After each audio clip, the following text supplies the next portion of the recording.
So people have been commenting a lot that there is research indicating that the more sexual partners a woman has before marriage, the more likely she is to cheat after marriage. Right. That would be, and I've tried to find that exact research.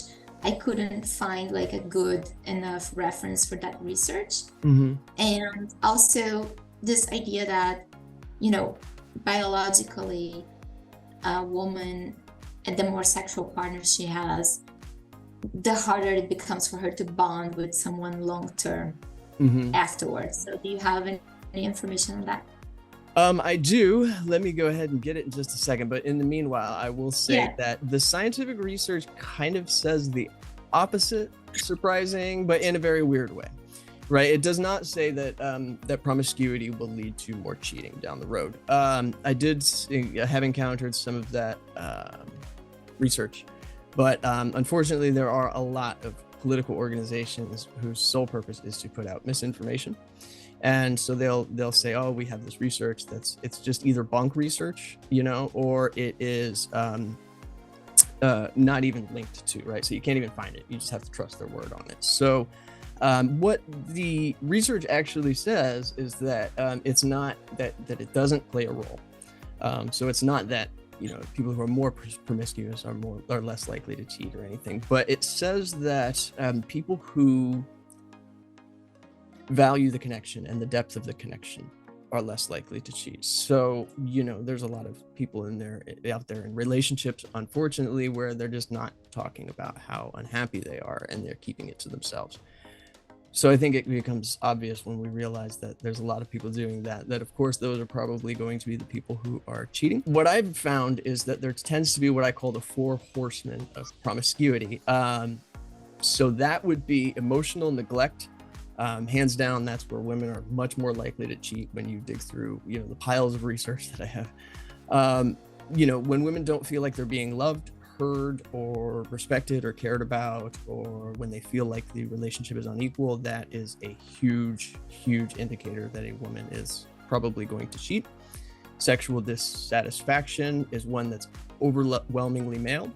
A lot of men tend to feel dissatisfied in their sex lives, and so they seek excursions with women outside of the relationship.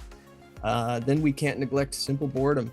Some people are just bored and comfortable and they want some excitement, something different. And then last is the self-esteem woes, which is really unfortunate. There's a lot of people out there who feel they have low self-esteem and they feel really bad about themselves, and the exhilaration of sleeping with a new partner is a way that they can salve that, that low self-esteem, at least for a little while. But that, of course, becomes a trap to where they have to do it more and more often. So, and that's, if I recall correctly, I think that's the least likely out of all of them. So, not only does this idea of like equality in a marriage and a relationship, even if you're not married, not only is it like just kind of a theoretical thing, there are real world consequences for those who don't aim for that kind of, wonderful relationship where everybody feels equal and they feel loved and cared for and respected, which is kind of to be expected. People who are in unhappy relationships tend to leave or cheat. Yeah, and it's also, we tend to find like the simplest possible explanation for anything that happens. So you just commented on so many factors that go into one single action, and all of those contribute, and sometimes they're all present at the same time, or most of them are present at the same time. So you can't really point out to just one specific reason. And also there's a degree of narcissism that goes into it. So some people cheat because they legitimately don't care about their partner's feelings. They don't care.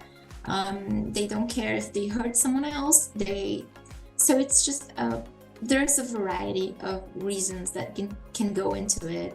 But why do people fear it so much? Because it makes sense that, if you get cheated on, it hurts because you were being lied to, you are not being respected. So it makes sense that it hurts so much. But why do you think that men see it as such a big threat that their wives or girlfriends are going to cheat. Considering that, I don't have the specific research here right now, but most research points out that men cheat more often than women. Mm-hmm. And I have been seeing reports that women are closing the gap. Mm-hmm.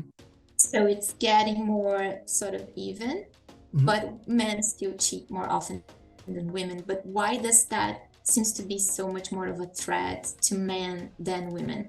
I think a lot of it has to do with culture, and a lot of it has to do with the biological underpinnings of what we stand to lose. Like, obviously, there's the pretty sound theory that men don't have paternal certainty. When a woman has a baby, she knows that's her baby, right? So there's no guesswork. For men, throughout the entirety of history, there has not been paternal certainty. So you could only guess and hope that that you weren't cheated on and your partner had a baby with somebody else who happens to look like you, and then you end up raising somebody else's baby and putting all of your time and resources into DNA and genetics and stuff that is not yours.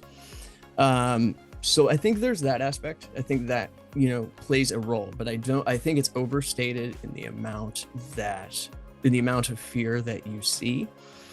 I think the fear of cheating, honestly, is the other side of the coin of hostility.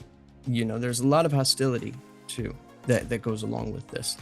And hostility doesn't make sense unless you're afraid of something, and so it's kind of like the victim portion of the same thing. There's a lot of people who, if they feel hostile towards a certain group or a certain person, when that fails, or even when that succeeds, they will make themselves into the victim of the situation just so they can garner sympathy from those who might, hear that message and find it appealing. That's probably a big part of it.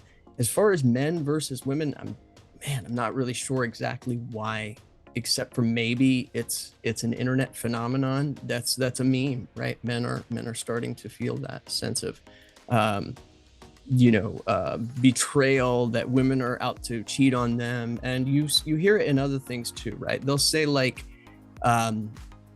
well, all women just want you for your money. And what's interesting that I find is that usually those people who have those same messages and are in the same group, right? So it's like one person might have that belief in both ways, right? Oh, women are out to cheat on you and women are out to take your money.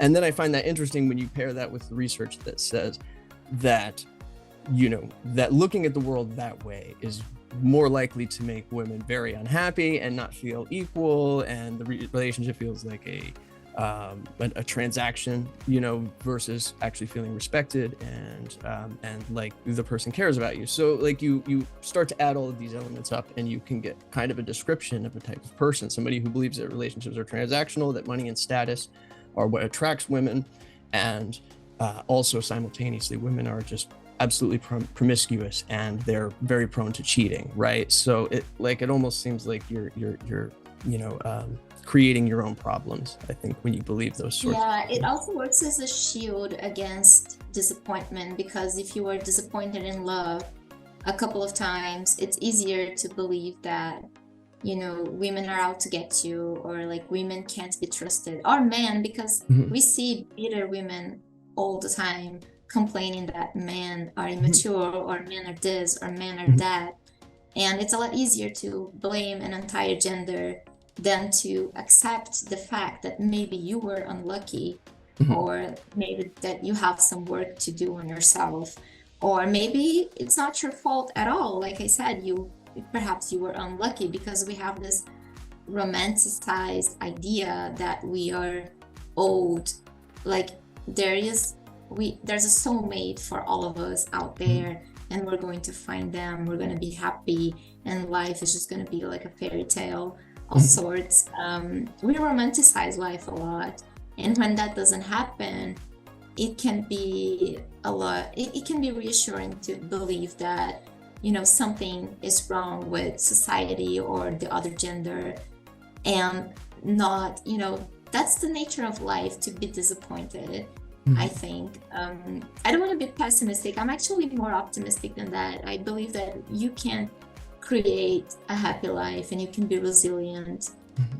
in spite of the disappointments. Like the disappointments are the challenges to help you grow, but it's a lot easier. It's a great shield against disappointment to just blame an entire gender for your misfortune. And the internet is great at making anecdotal evidence seem like the truth.